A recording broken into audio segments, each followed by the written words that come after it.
கார்த்திகை தீபம்ன்றது வருஷத்துக்கு ஒரு தடவை தாங்க வருது. அந்த சுதந்திரம் கூட இந்துக்களுக்கு இல்லை இந்த தமிழ்நாட்டில். புத்தி இல்லையா இந்துக்களுக்கு? வெறும் இந்து முன்னணியில் இருக்கவங்க மட்டும்தான் கேள்வி கேட்கணுமா? நான் ஒரு கிறிஸ்தவன், நீங்க ஒரு இந்து, நமக்குள்ள ஒரு கலவரத்தை உண்டாக்கி இதன் மூலம் வாக்குகளை ஒருவேளை பிரிச்சிடலாம் அப்படின்னு நினைக்கிறாங்களோ? இந்த ரெண்டு சிறுபான்மையுடைய வாக்குகளுக்காக ஒருவேளை இப்படி இந்துக்களை ஒருவேளை வெறுக்கிறாங்களா? இந்துக்களை வெறுத்தா இந்துக்களுக்கு ஏன் சொரணை இல்லை? முதலமைச்சருடைய மனைவி அருமையான திருமதி துர்கா ஸ்டாலின் கோயில் கோயிலா சுத்துறாங்க. ஏன் அந்த அம்மாவுக்கு தெரியாத இதெல்லாம்? நீ ஒரு அரசாங்கமா, இது ஒரு ஆட்சியா என்கின்ற ஒரு பெரிய கேள்விக்குறியாகுது. ஏன் இந்துக்களுக்கு நீங்க இவ்வளவு தூரம் கொடுக்குறீங்களா? கிறிஸ்தவங்களை பண்ணி பாருங்க என்ன ஆகுதுன்னு பாருங்க. 5 மாத அறிவோடு தான் நடந்துக்கிறாரா? ஒரு பாராளுமன்ற உறுப்பினராக அவர் பேசுறாரா? இல்ல மக்கள் தேர்ந்தெடுத்த பிரதிநிதியாக அவர் பேசுறாரா? இல்ல மக்களுக்காக தான் இருக்கிறாரா? வன்மையா நான் கண்டிக்கிறேன். காரணம், கலவரத்தை தூண்டுறதே இந்த பாராளுமன்ற உறுப்பினர் தான் நான் சொல்ல வரேன். அப்ப மக்களுக்காக நீங்களாம் இல்ல, நீங்க பணம் சம்பாதிக்கிறதுக்கு மட்டும்தான். அப்ப இந்த அறநிலையத்துறை என்னத்துக்கு அங்க இருக்குது? நீ போயிடு வெளியேன்ற. நான்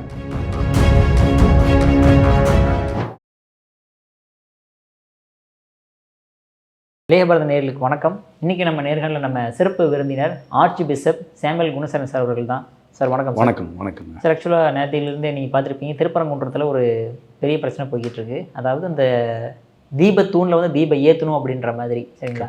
ஸோ இப்போ ஒரு மாற்று மதத்தினர்கள் தான் பிரச்சனை ஆயிடும் அப்படின்ற ஒரு விஷயத்துக்காக கோர்ட் நீங்கள் ஏற்றக்கூடாதுன்னு சொல்லுங்கன்ற மாதிரி இப்போ அறநிலையத்துறை போய் மேல்முறையீட்டுலாம் பண்ணி இப்போ வாக்குவாதம் போயிட்டுருக்கு சார்.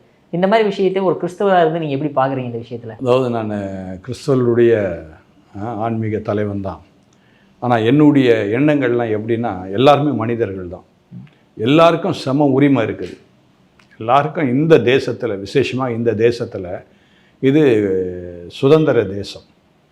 அடுத்தது இப்பொழுது ஆட்சி செய்கின்றதும் ஒரு அருமையான ஒரு பிரதமர் ஆட்சி செய்கின்றார்.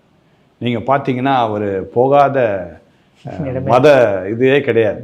கிறிஸ்தவ இதுக்கும் போகிறாரு, இந்துக்களும் போகிறாரு, சீக்கியரும் போகிறாரு, புத்த மதமும் போகிறார், எல்லா இதுக்கும் போகிறார். ஒரு நல்ல ஒரு ஜனநாயக நாட்டில் போய் இப்படி ஒரு புதுசாக அதாவது அந்த தூணில் இன்னைக்கு புதுசாக ஒன்று அவங்க விளக்கேற்றலை, வழி வழியாய் செய்துட்ருக்கிறாங்க. நான் என்ன சொல்கிறேன், 4 வருஷம் இருந்தீங்க, அந்த நேரம்லாம் ஏன் நீங்கள் சொல்லலை? இந்த வருஷம் ஏன் புதுசாக சொல்கிறீங்க?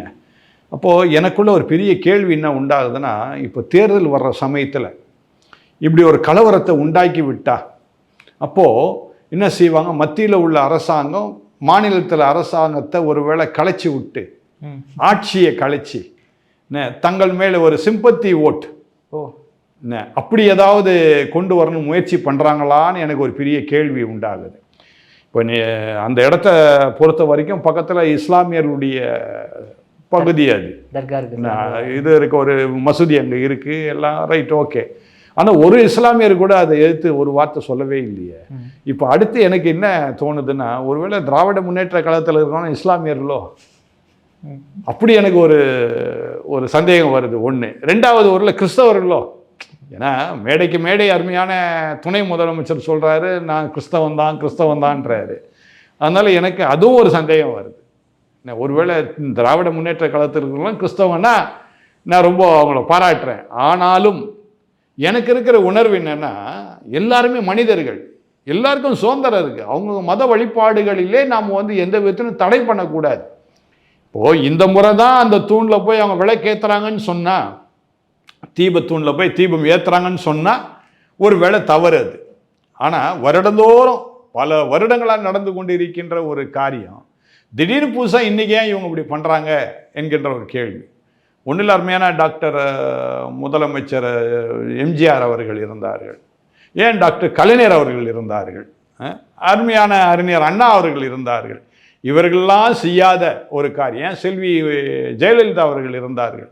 இவர்களெல்லாம் செய்யாத ஒரு காரியத்தை புதுமையாக இவர்கள் செய்கின்றார்கள்.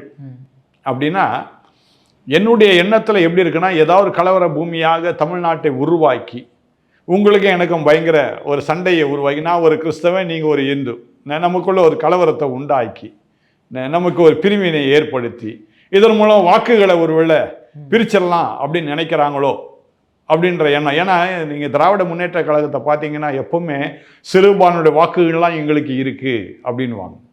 அப்போ எந்த சிறுபான்மையுடைய வாக்கு, இஸ்லாமியரா கிறிஸ்தவர்களா என்ற பெரிய அடுத்த சந்தேகம் எனக்கு இருக்குது. அதனால் இந்த ரெண்டு சிறுபான்மையுடைய வாக்குகளுக்காக ஒருவேளை இப்படி இந்துக்களை ஒருவேளை வெறுக்கிறாங்களா? இந்துக்களை வெறுத்தா இந்துக்களுக்கு ஏன் சொரணை இல்லை? இது நீங்கள் கட்டாயம் டைட்டிலாக போடணும். இந்துக்கள் ஏன் சொரணை இல்லைன்னு பேராயர் கேட்கின்றார். என்ன கட்டாயம் நீங்கள் போடணும். ஏன்னா எனக்கு மறுபடியும் உங்ககிட்டே பல முறை நான் பேட்டியில் பேசும்போது சொல்லியிருக்கிறேன், இந்துக்களுக்கு அறிவே இல்லை. திரும்ப திரும்ப இந்த திராவிட முன்னேற்ற கழகத்துக்கே வாக்கு கொடுத்து திரும்ப அவங்க கொண்டு வராங்க. அருமையான காலம் சென்ற செல்வி ஜெயலலிதா அவர்கள் 2000 மதமாற்ற தடை சட்டம் கொண்டு வந்தாங்க, ஞாபகம் இருக்குதா? அந்த சமயத்தில் சென்னையில் மேடவாக்கம் பக்கத்தில் சித்தாலப்பாக்கம்னு ஒரு கிராமம் இருக்குது. அந்த கிராமத்தில் புதுசாக ஒரு சபையை நான் கட்டுறேன், நான் வந்து இபி கனெக்ஷன் கேட்குறேன். அப்போ அந்த இபிலேருந்து என்ன சொல்கிறாங்கன்னா, நாங்கள் மதமாற்ற தடை சட்டம் இருந்தாலும் உங்கள் சர்ச்சுக்கு நாங்கள் என்ன கரண்ட் கொடுக்க முடியாதுங்க, சப்ளை கொடுக்க முடியாதுங்க, பவர் கொடுக்க முடியாதுங்கன்னு சொல்கிறாங்க. ரைட், அதை பற்றி நான் கவலையே படலை. உடனே ஒரு ஜென்ரேட்டரை வாங்கினேன், நான் பாட்டுக்கு நடத்திட்டேன், ஒன்றும் பிரச்சனை இல்லை, எனக்கு ஒரு தடை இல்லையே. அதாவது ஆப்ஷன்ஸ் ஆர் தேர். இதெல்லாம் அது. ஆனால் தீபத்தூண் இல்லாமல் வேற எந்த இடத்துல போய் நம்ம தீபத்தை ஏற்ற முடியும்? இன்னொரு தூண், ஒரு தீபத்தூண் இருக்குது, இந்த தீபத்தூண் வேண்டாம், அந்த தீபத்தூண்ல ஏற்றிடுங்கன்னு சொன்னால் கூட ஏதாவது ஒரு வழி இருக்குது செய்யறதுக்கு. கார்த்திகை தீபம்ன்றது வருஷத்துக்கு ஒரு தடவை தாங்க வருது. அந்த சுதந்திரம் கூட இந்துக்களுக்கு இல்லை இந்த தமிழ்நாட்டில். புத்தி இல்லையா இந்துக்களுக்கு? நான் கேட்குறேன். வெறும் இந்து முன்னணியில் இருக்கவங்க மட்டும்தான் கேள்வி கேட்கணுமா? மற்றவங்களாம் நீங்களாம் ஆலயத்துக்கு நீங்கள் கோயிலுக்கு போகிறதே கிடையாதா? எனக்கு பெரிய இதெல்லாம் ஒரு பெரிய சந்தேகம் உண்டாகுது. ஏன் முதலமைச்சருடைய மனைவி அருமையான திருமதி துர்கா ஸ்டாலின் கோயிலாக சுற்றுறாங்க, ஏன் அந்த அம்மாவுக்கு தெரியாத இதெல்லாம்? தீபன்றது எவ்வளோ ஒரு நல்ல ஒரு காரியங்க. எங்கள் கிறிஸ்தவத்திலே நாங்கள் சொல்லுவோம் இயேசு ஒளியாகி இருக்கிறார் அப்படின்னு நாங்கள் சொல்கிறோம். அப்போ தீப ஒளி தானேங்க நல்லது. அந்த தீப ஒளியை ஏற்றக்கூடாதுன்னு சொன்னால் என்னுடைய எல்லா காரியத்தையும் கட்டுப்படுத்துகிற நீ ஒரு அரசாங்கமா, இது ஒரு ஆட்சியா என்கின்ற ஒரு பெரிய கேள்விக்குறியாகுது. ஏன் இந்துக்களுக்கு நீங்கள் வந்து இவ்வளோ தூரம் கொடுக்குறீங்களே, கிறிஸ்தவங்களை அந்த பண்ணி பாருங்களேன் என்ன ஆகுதுன்னு பாருங்கள். சார் நீங்கள் சொன்ன மாதிரி ஹிந்துக்களுக்கு வந்து சொரணை இல்லை அப்படின்ற மாதிரி சு வெங்கடேசன் அவர்களும் கூட ஒரு ஸ்டேட்மெண்ட் சொல்கிறாரு சார். என்னன்னா, இது வந்து கார்த்திகை தீபமா இல்லை கலவர தீபமா அப்படின்ற மாதிரி கேள்வி எழுப்புறாரு சார். ஆனால் மதுரை எம்பியாக இருக்கிறாரு, அவரே தான் திரும்ப வந்துக்கிட்டே இருக்காரு சார். ஸோ ஒரு எம்பியாக இருந்துட்டு இந்த மாதிரி ஒரு ஸ்டேட்மெண்ட் சொல்லலாமா? இல்லை, கரெக்ட். அவர் கேட்ட கேள்வி சரியான கேள்விங்க.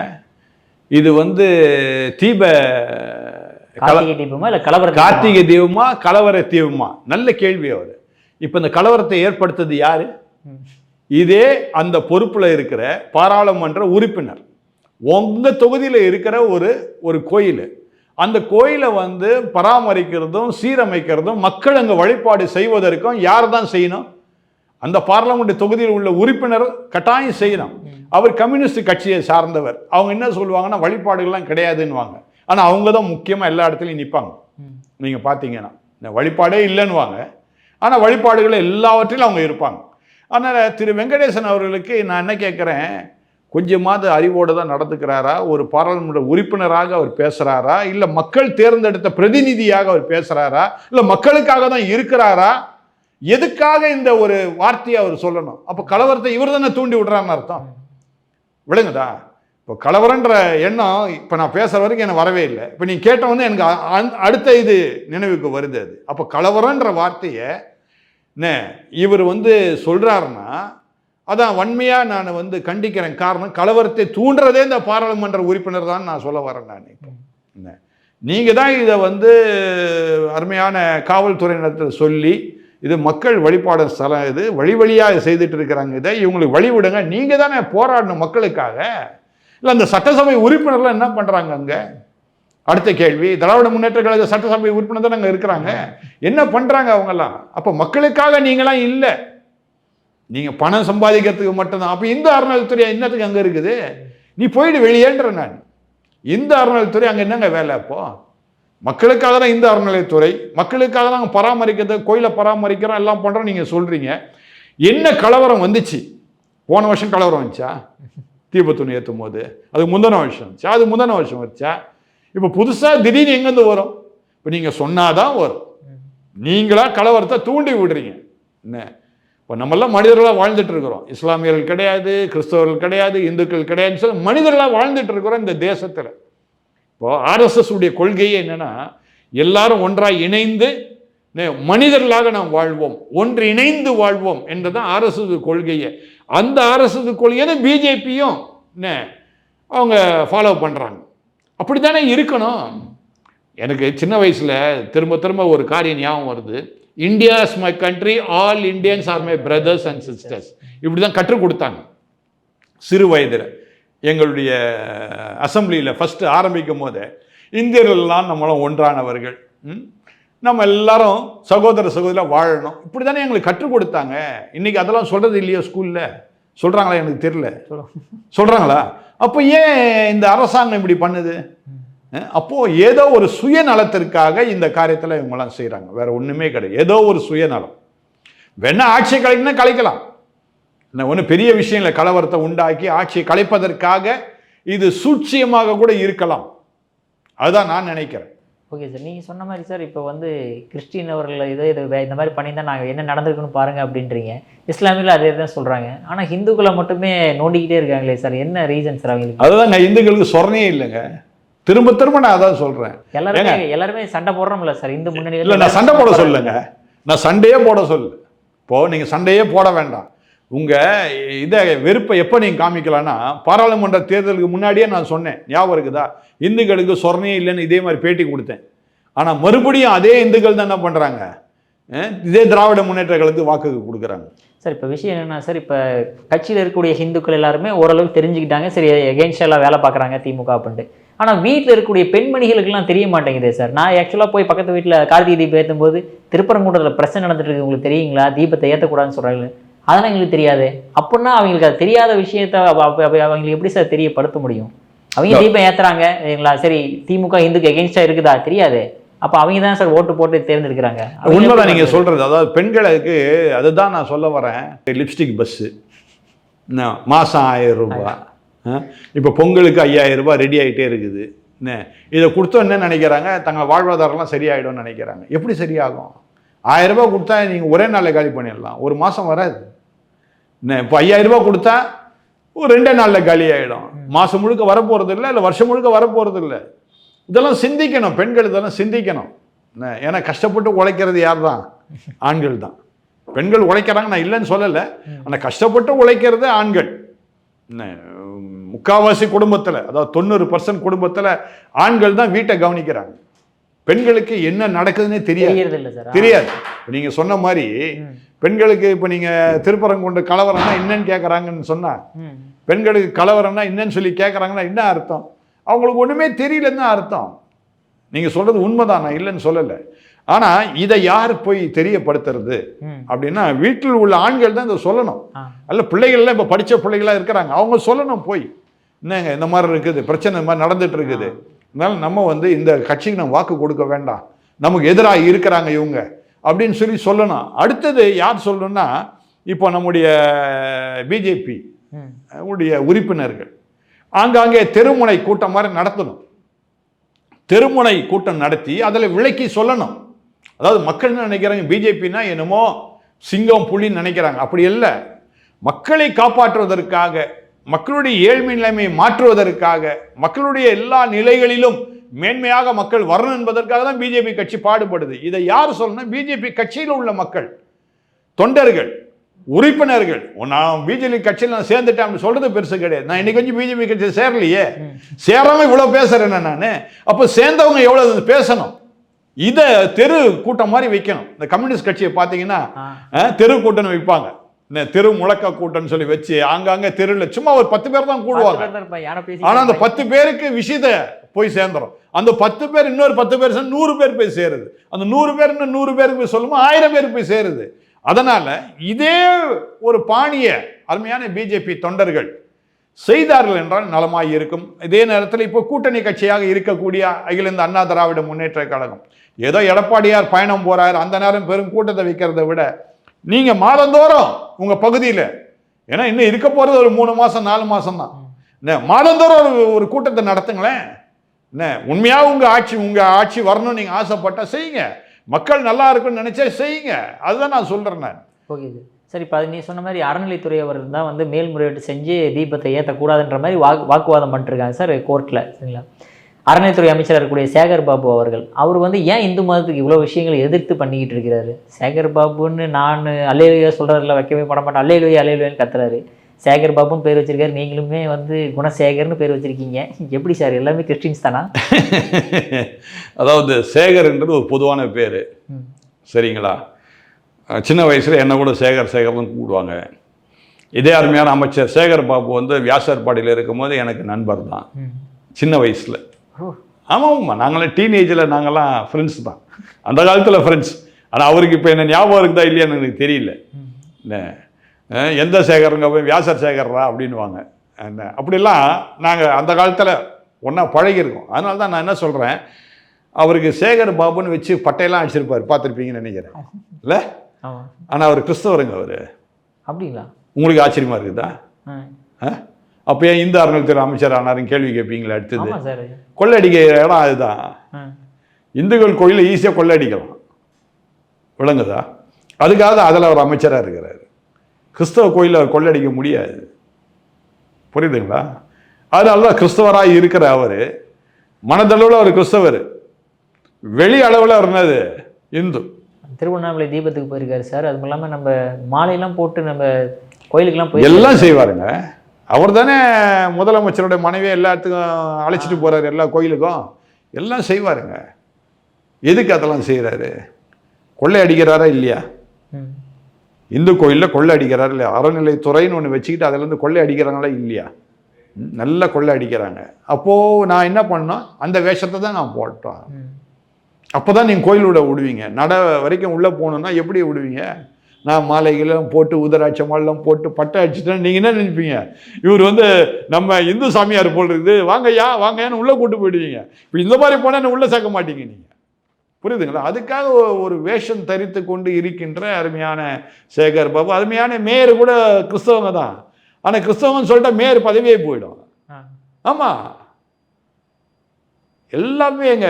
அதாவது நான் அதுதான் சொல்லுவேன், பணத்துக்காக ஏன் வாழ்கிறீங்க? நீ சாகும் போது பணத்தை தூக்கிட்டு போய் சாக போகிற, ஒன்றுமே கிடையாது. எதுக்காக? பணம் எவ்வளோ நாள் வரப்போகுது?